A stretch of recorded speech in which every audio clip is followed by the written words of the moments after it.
Please welcome newly appointed United Nations Messenger of Peace, Mr. Leonardo DiCaprio.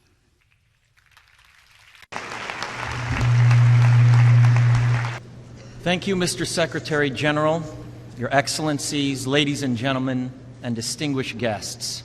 I am honored to be here today. I stand before you not as an expert, but as a concerned citizen, one of the 400,000 people who marched in the streets of New York on Sunday, and the billions of others around the world who want to solve our climate crisis. As an actor, I pretend for a living. I play fictitious characters, often solving fictitious problems. I believe that mankind has looked at climate change in that same way, as if it were a fiction, as if pretending that climate change wasn't real would somehow make it go away. But I think we all know better than that now. Every week we're seeing new and undeniable climate events, evidence that accelerated climate change is here right now. Droughts are intensifying, our oceans are acidifying, with methane plumes rising up from the ocean floor. We are seeing extreme weather events and the West Antarctic and Greenland ice sheets melting at unprecedented rates, decades ahead of scientific projections. None of this is rhetoric, and none of it is hysteria. It is fact.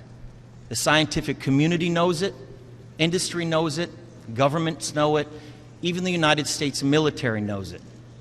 The chief of the U.S. Navy's Pacific Command, Admiral Samuel Locklear, recently said that climate change is our single greatest security threat. My friends, this body, perhaps more than any other gathering in human history, now faces this difficult but achievable task. You can make history, or you will be vilified by it. To be clear, this is not about just telling people to change their light bulbs or to buy a hybrid car. This disaster has grown beyond the choices that individuals make. This is now about our industries and our governments around the world taking decisive, large-scale action. Now must be our moment for action. We need to put a price tag on carbon emissions and eliminate government subsidies for oil, coal, and gas companies. We need to end the free ride that industrial polluters have been given in the name of a free market economy. They do not deserve our tax dollars. They deserve our scrutiny, for the economy itself will die if our ecosystems collapse. The good news is that renewable energy is not only achievable, but good economic policy. This is not a partisan debate. It is a human one. Clean air and a livable climate are inalienable human rights. And solving this crisis is not a question of politics, it is a question of our own survival. This is the most urgent of times and the most urgent of messages. Honored delegates, leaders of the world, I pretend for a living, but you do not.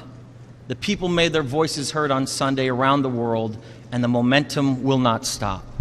But now it is your turn. The time to answer humankind's greatest challenge is now.